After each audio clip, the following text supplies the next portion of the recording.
Assalamualaikum warahmatullahi wabarakatuh. Halo, hari ini kita akan membahas tentang efek rumah kaca dan pemanasan global. Apakah kamu merasakan bahwa bumi kita saat ini semakin meningkat panasnya? Kalau kita sedang berada di rumah, terasa sangat panas. Apalagi kalau keluar rumah, panasnya itu terasa terik banget. Apa sih penyebabnya? Ternyata penyebab dari panas ini adalah efek rumah kaca. Apa sih efek rumah kaca itu? Rumah kaca adalah struktur tertutup yang terbuat dari plastik atau kaca yang digunakan untuk menanam tumbuhan. Dinding di langit-langit memungkinkan sinar matahari masuk ke dalam rumah kaca untuk menghangatkannya. Dengan cara itu dapat menjaga suhu dan kelembapan serta kondisi optimal bagi tanaman untuk tumbuh. Dampak yang sama juga terjadi pada planet kita. Bumi dikelilingi oleh atmosfer, lapisan gas tipis yang memungkinkan sebagian radiasi matahari menembus. Untuk melakukan hal tersebut, lapisan ini mengandung gas yang disebut efek rumah kaca yang digunakan untuk menyerap sebagian energi yang diterima dan menjaga suhu bumi. Salah satu gas efek rumah kaca yang utama adalah CO2, juga dikenal sebagai karbon dioksida. Selama berabad-abad yang lalu, gas seperti karbon dioksida di atmosfer menjadi lebih meningkat. Oleh karena itu, kapasitas atmosfer untuk menahan radiasi sinar matahari meningkat, sehingga menyebabkan peningkatan suhu bumi, sama seperti di rumah kaca. Namun, peningkatan gas-gas tersebut sangat berdampak buruk bagi bumi, karena bisa menyebabkan terjadinya pemanasan global. Kira-kira kok bisa ya meningkat jumlah gas karbon dioksida dan karbon monoksidanya? Yuk kita lihat penyebab terjadinya pemanasan global. Yang pertama, emisi kendaraan bermotor. Emisi kendaraan bermotor merupakan salah satu pemicu terjadinya pemanasan global. Hal ini karena polutan dan karbon dioksida yang dihasilkan oleh kendaraan bermotor menjadi salah satu penyumbang terbesar terhadap peningkatan gas rumah kaca di atmosfer. Yang kedua adalah penggunaan bahan bakar fosil. Bahan bakar fosil telah menjadi sumber energi untuk kehidupan di bumi. Minyak bumi, batu bara, dan gas alam adalah 3 jenis utama bahan bakar fosil yang digunakan dalam berbagai sektor kehidupan manusia. Menyalurkan listrik ke rumah-rumah, gedung perkantoran, serta menjalankan mobil dan pabrik adalah sedikit contoh penggunaan bahan bakar fosil.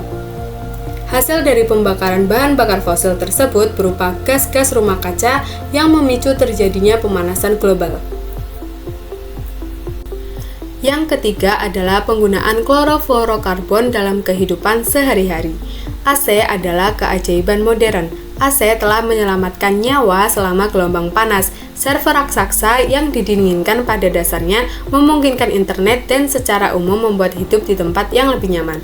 Menjaga agar di dalam ruangan tetap sejuk, ironisnya membuat suhu di luar ruangan jauh lebih hangat dan memperbaiki efek pemanasan global dari AC akan menjadi salah satu tantangan utama abad ke-21. Untuk saat ini, pemanas masih menjadi penyumbang perubahan iklim yang lebih besar daripada AC karena lebih banyak orang menggunakannya selama berjam-jam, tetapi AC menyebabkan pemanasan global dengan cara yang jahat dan halus yang akan lebih sulit diatasi.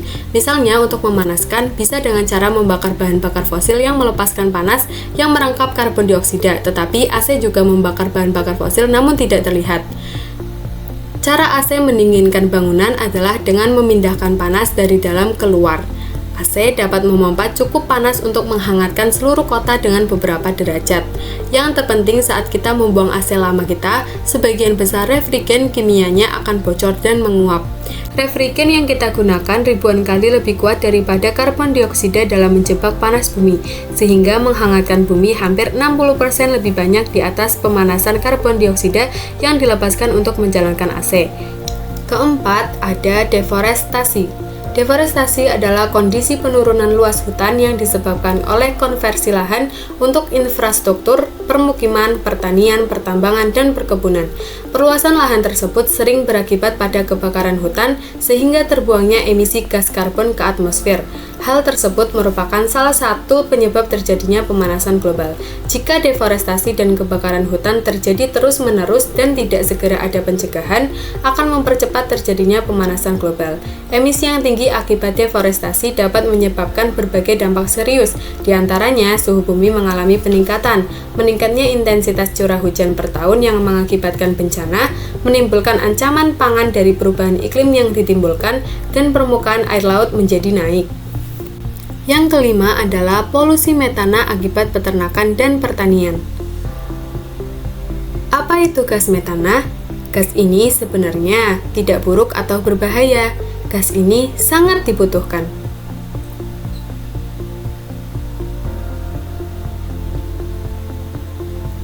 Metana sebagian besar dihasilkan oleh peternakan, penanaman padi, tempat pembuangan sampah, dan ekstraksi gas alam.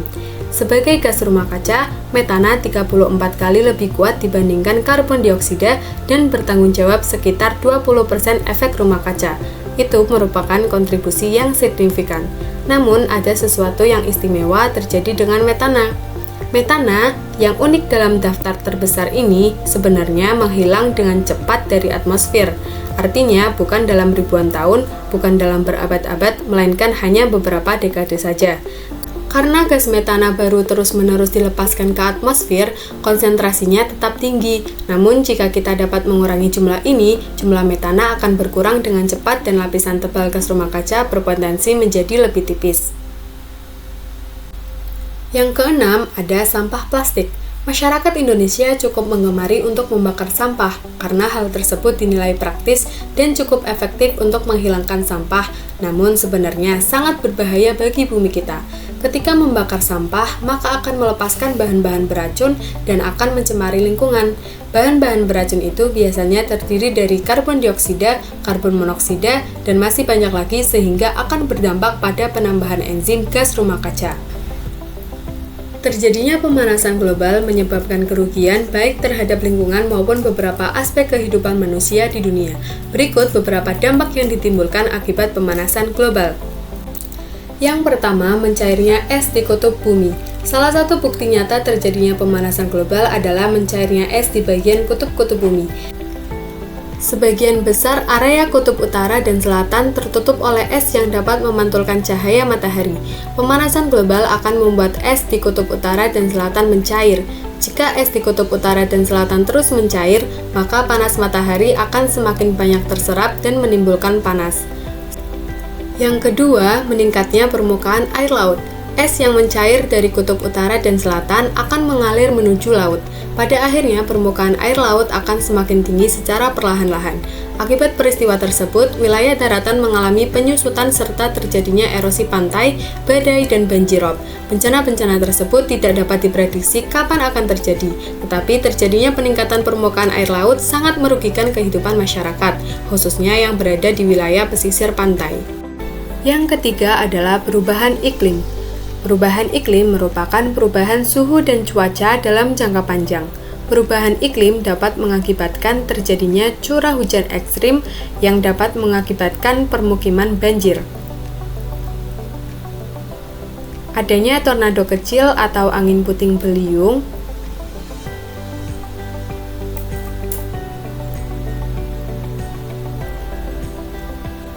meningkatnya suhu udara yang mengakibatkan kekeringan pada lahan, serta memicu kebakaran pada hutan. Selain itu, asap yang ditimbulkan dari kebakaran dapat mengganggu kesehatan pada manusia. Terjadinya fenomenal hujan es dan adanya petir beserta dengan kilat. Yang keempat adalah punahnya flora dan fauna. Flora dan fauna memiliki batas toleransi terhadap suhu, kelembapan, kadar air, dan sumber makanan. Kenaikan suhu global menyebabkan terganggunya siklus air, kelembapan udara, dan berdampak pada pertumbuhan tumbuhan sehingga menghambat laju produktivitas primer. Kondisi ini pun memberikan pengaruh habitat dan kehidupan fauna. Kelima, timbulnya wabah penyakit. Dampak selanjutnya dari pemanasan global adalah perubahan iklim yang dapat mengubah siklus hidup beberapa hama sehingga terjadi wabah penyakit. Ketidakseimbangan ekosistem juga dapat memberi dampak pada penyebaran penyakit melalui air ataupun penyebaran lainnya, seperti meningkatnya kasus demam berdarah karena munculnya ruang baru untuk berkembang biaknya nyamuk demam berdarah.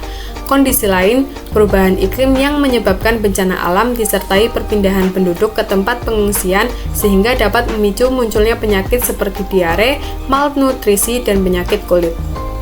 Kemudian, apa ya solusi dari pemanasan global?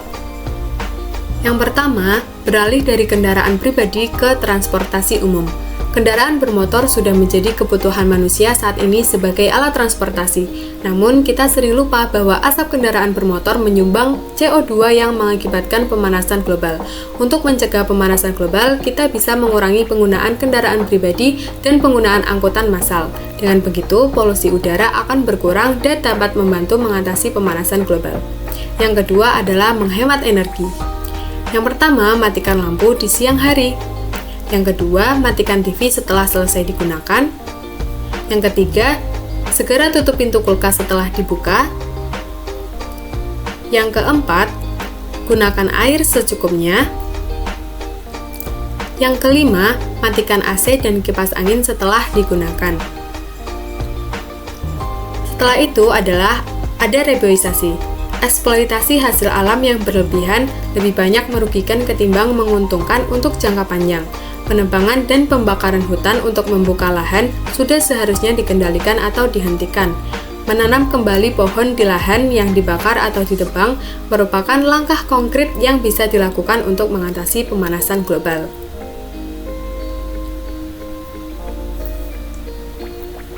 Yang kelima adalah mengendalikan limbah. Dalam bidang pengolahan limbah, Indonesia akan untuk mengurangi jumlah sampah dengan menerapkan pendekatan 3R, Reduce, Reuse, Recycle. Reduce adalah praktik penghematan dan pengurangan sampah, seperti mengurangi penggunaan kertas dan tisu untuk mengurangi limbah.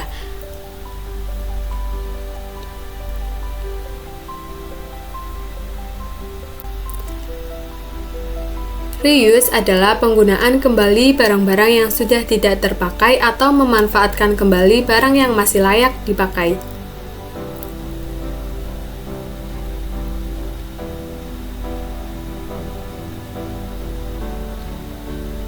Sedangkan recycle adalah proses daur ulang barang-barang yang sudah tidak dapat digunakan menjadi barang baru yang bermanfaat. Terima kasih sudah belajar bersama saya hari ini. Sampai jumpa di lain waktu.